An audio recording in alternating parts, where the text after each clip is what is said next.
Brendan. What's up, buddy? How are you? I'm good. How are you? I'm good, bro. I guess how are you feeling? And you see your daughter's there with you. Are we good? Think we're good? Say we're good. Yeah, we're doing good. Thank you. I mean, fight week. How is it having your daughter with you?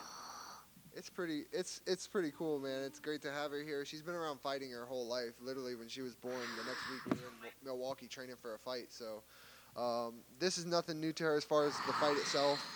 This behind the scenes is new to her. Stop. And she's having a good time. As you can see, she's having a good time. So, yeah, she's having a good time. We're having fun getting it done, and we're gonna keep doing that. Second main event, first one with your face on the poster. How does that feel? The poster is pretty dope. I was happy it wasn't a plain one. I dodged a bullet on the one that was supposed to be my main event with Jack. That was a terrible poster. So it's cool to have a cool poster, and yeah, man, it's a cool experience. But again, none of this means nothing to me if I don't get a win. I'm just that kind of guy. I'm super competitive, and I don't. All this literally means nothing to me if I don't finish with a win on Saturday. You've had a bunch of fights in the UFC. I guess how does it feel to know that the UFC is finally like starting to push you a little bit, to give you a main event against another UFC veteran that has some push. I mean, stop. I mean, it's cool, man. Stop, turd. All right, hold on. I gotta answer it. It's cool, man. But I think everyone knows why this is the main event. It's not for him. He's just a good spot filler, I guess. Yeah, he's a good spot filler, and he has a okay following. Like I don't have a good following. Yeah. And so, but I can fight, and I think they realize that I will be champion eventually. I'm 27. I still got plenty of time to go, so I think they realize I will be a champion, and we're just taking the proper steps toward that. I think the hardcore fans have already known, but like, do you feel like this fight and like this main event is your coming out party to the broader UFC audience?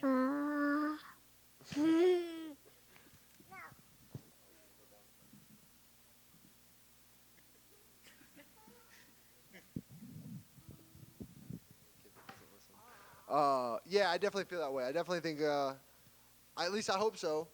But to be honest, I don't worry about any of that. I'm gonna go out there and I'm gonna try to be Brendan Allen, and whatever happens, happens. I'm gonna let the cards fall where they fall. I don't care if you like me, hate me, whatever. It makes no difference to me. I get paid the same either way. I still go home to my kids, and I still do what I want to do. I still have the friends that I have. My life doesn't change, so I don't really care. I know nowadays fighting's about politics as well, and how you get there to each their own. But I'm just here to fight. I'm here to fight and see what happens. And again, I let the cards fall where they fall. I don't really care what people think of me. They have no effect on my life whatsoever. So yeah, I don't really worry about it. Well, what do you think of Paul Craig as an opponent? Like, what do you think when his name came across your desk? I'm gonna beat him up. I think he's a good name. He's beat some really good guys, obviously. How those wins came, that's a different story. But he still beat them nonetheless. And I think a lot of really good guys sleep on him, and even they still are beating him up. They just get caught. So I'm expecting to see the best Paul Craig we've ever seen. I expect him to be sharp, ready to go. I think he's going to try to bring the fight to me, and it's up to me to take that confidence away and to start chipping away at that confidence and um, give him everything that he doesn't want. Obviously, you both are really good grapplers. Your stand-up has come leaps and bounds. Do you want to go to the ground with him, or are you looking to like knock this guy out? I'm definitely looking to knock him out. 100% I'm looking to knock him out. Obviously, that's the road less traveled or the easier road to travel in my eyes. Obviously, again, I'm expecting him to come out here and be better than he's ever been before. But I'm not scared at all to go to the ground with any man on this planet, especially at 185. I know how good I am, and I know what I'm capable of and where my assets lie. And I think the only thing about it is I'm going to do it on my terms. I'm not on his terms on Saturday night. I'm on my terms, and that's how I'm coming in approach to the fight. I'm going to be on my terms and not his. So when I want to go to the ground is when I will go to the ground. But unless I knock him out quick, it's going to end up there at some point for sure. There was some confusion about you fighting Roman Dolidze. Was that a fight that was offered to you? Yeah, I was supposed to. They offered Roman. At the time, we were already waiting for Dricus. Don't ruin those. We was already waiting for Dricus and Rob to fight, and I was instructed to stick by that decision and wait to see how that fight played out, because if Dricus lost, that was a realistic fight, and he was number 5 at the time. By the time the fight happened, and obviously Dricus won, I tried to go back and let's take that one, but he had already signed to fight, I think, Derek at that point. So yeah, it was offered, and I waited. I gambled and I lost the gamble. That's just how it happens. Do you regret your decision, or it doesn't matter because you still got a main event against Paul Craig?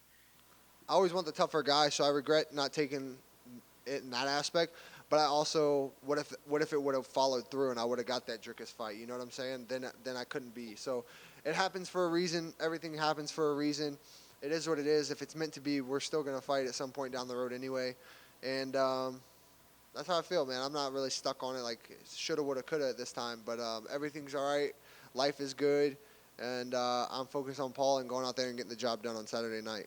And finally, since your last fight, your old pal Sean Strickland has won the title. I just want your thoughts on Sean winning the title. I think it was a doable feat, and obviously he did it. And I'm happy for the guy. He's definitely been around a long time in the UFC, and he's fought a lot of great guys and good guys. And I think he has the ability to still be champion by the time I get there next year. So I'm hoping that's what happens, and I'm ready for number 2. Is that a tease where you think he's going to beat Dricus in January? Yeah, I definitely do. But it's hard to count Dricus out. He's the luckiest dude I've ever seen in my whole life. He should play the lottery. Swear to God. Thanks, bro. Brendan over here. I'm right in front of you. What's up, bro? So we saw Venom debut new fight kits in September. Now that you have your daughter on stage with you, I mean, you mentioned a while ago that you want to wear purple shorts because of her. Have you tried to talk to them about that lately? I mean, I asked for it, but obviously my requests aren't making it much past that. You know, they're just requests. I don't know. Hopefully it comes at some point, but yeah. Yeah, nothing more than that.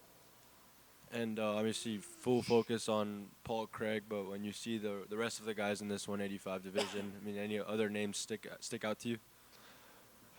Honestly, at this point, I really don't know. Obviously, like I said, as long as I win on Saturday, I'm looking for a number 1 contender fight, and I don't know who that is. I think Whitaker and Cannonier are scheduled to fight again, or I saw Whitaker was supposed to fight somebody, or was talked about. I don't know. Cannonier was supposed to fight and then got hurt, so I don't know where everything lies. To be honest, right now, I haven't really put too much emphasis on it. Obviously, I'm just looking for whatever gets me to that belt next. So whoever the UFC says that is who I'm going to fight. And I just got to get through Saturday. And I want to ask you, I mean, there was a pretty big fight with the middleweight division in Abu Dhabi with Hamza and Usman both fighting at. What'd you make of that performance from both guys? It wasn't a middleweight fight. They weighed in at 85, but they're both 170s. So I don't know how you rank it. I don't know if anyone's here is on the panel, but if you do, I don't like you. So I'm just going to be honest. If you are you on the panel? Maybe. Oh, I don't like you then. Yeah, it's bullshit. Like, this guy hasn't beat an 85er. He hasn't beat an 85er, especially a ranked 85er. And now he beat the number 1 170 guy. Cool, congratulations. I think everyone can agree a 5-round fight, Kamaru wins, and that was off the couch. Keep him at 70 and rank him number 1. Like, okay, do that. But this is a different thing. But I don't know, man. That's not my call. It's out my pay grade. It's out of my lane. You asked the question, I answered it, but normally I try to just stay in my lane and do what I need to do, and as long as they leave me alone, I'm all right. It's when they don't leave me alone, we'll cross that bridge when they come to it. You know, I wanted to ask about that. Just 85ers that have been around kind of took that not so well. I mean, having a guy, like you said, come up from 70 and, get that fight and get a ranking immediately. Dude, it's bullshit. The rankings are absolutely political bullshit. It's people going off of what? It's politics because it's not off of skill. If we're going off of pure skill, there's tons of guys that shouldn't be in. How do we have guys that haven't fought in 2 years in the rankings, 3 years? Like, how is that a thing? It shouldn't even be close. You have to be. There should be regulation, or not even regulations, but like guidelines. You have to fight at least this many times, at least once a year. If you don't, you get pulled. Like Jack, he hasn't fought in what, a year and a half, whatever. All right, buddy, gotta go. Paulo Costa, hey, gotta go. Like, I don't care what your excuse is for not fighting, but especially if it's more than a year. More than a year is ridiculous. But yeah, man, these guys are inactive. They ain't really fighting nobodies. I don't know. It's whatever, but I just stay in my lane, do what I need to do, and as long as everyone leaves me alone, I'm good. I'm good. Just leave me alone, and that's how I'll keep it. Awesome. Thank you for your time and good luck. Yeah, brother. Thank you. I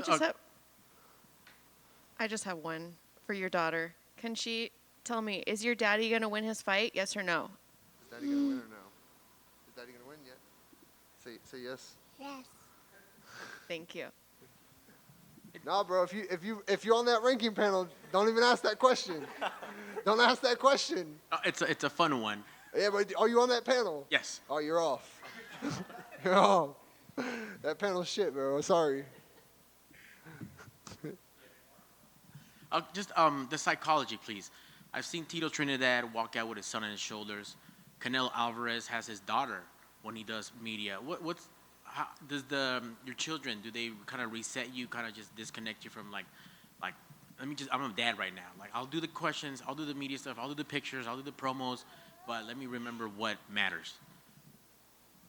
I mean, I'll keep her away when it's after I arrive, just because I'll start changing just the person that I am.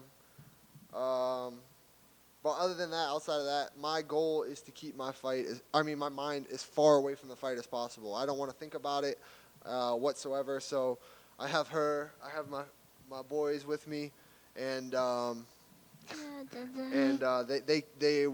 we do a great job at keeping my mind away from the fight. It's when I keep my mind on the fight that I'll start having too much anxiety, or I'll start moving around too much, getting anxious, and yeah, it's just to keep my mind away from the fight. The more I don't think of the fight, the better I do.